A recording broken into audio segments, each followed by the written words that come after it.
Corduroy by Don Freeman. Corduroy is a bear who once lived in the toy department of a big store.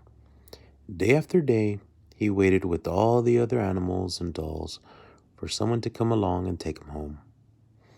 The store was always filled with shoppers buying all sorts of things, but no one ever seemed to want a small bear in green overalls.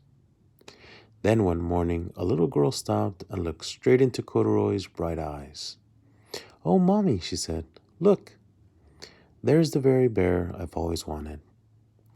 "Not today, dear," her mother sighed. "I spent too much already.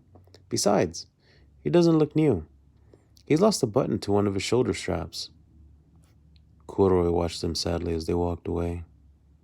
"I didn't know I'd lost a button," he said to himself. "Tonight I'll go and see if I can find it." Later that evening, when all the shoppers had gone and the doors were shut and locked, Corduroy climbed carefully down from his shelf and began searching everywhere on the floor for his lost button. Suddenly, he felt the floor moving under him. Quite by accident, he had stepped onto an escalator, and up he went. Could this be a mountain? He wondered. I think I've always wanted to climb a mountain. He stepped off the escalator as it reached the next floor, and there before his eyes was the most amazing sight. Tables and chairs and lamps and sofas and rows of beds. "This must be a palace," Corduroy gasped. "I guess I've always wanted to live in a palace." He wandered around admiring the furniture. "This must be a bed," he said. "I've always wanted to sleep in a bed." And up he crawled onto a large, thick mattress. All at once he saw something small and round. "Why, here's my button," he cried. And he tried to pick it up, but like all the other buttons on the mattress, it was tied down tight. He yanked and pulled with both paws until pop! Off came the button, and off the mattress Corduroy toppled.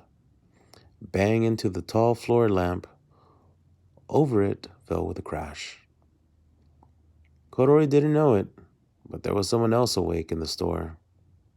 The night watchman was going his rounds on the floor above. When he heard the crash, he came down, dashing down the escalator.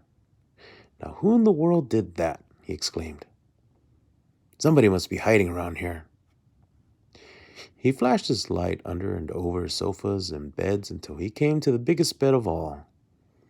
And there he saw two fuzzy brown ears sticking up from under the cover.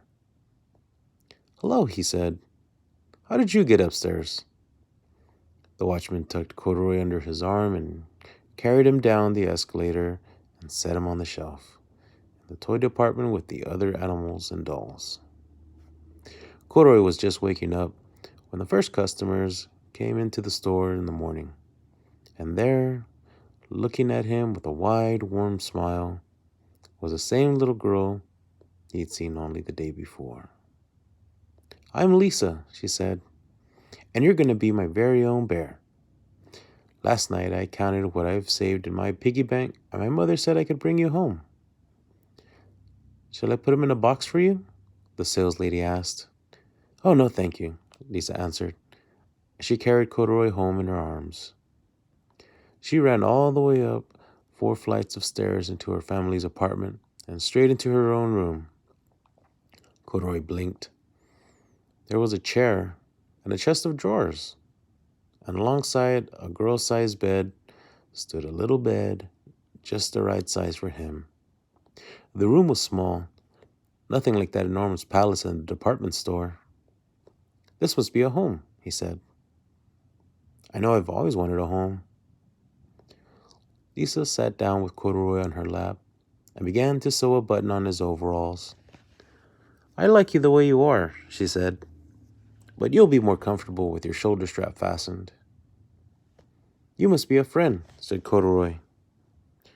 "I've always wanted a friend." "Me too," said Lisa, and gave him a big hug.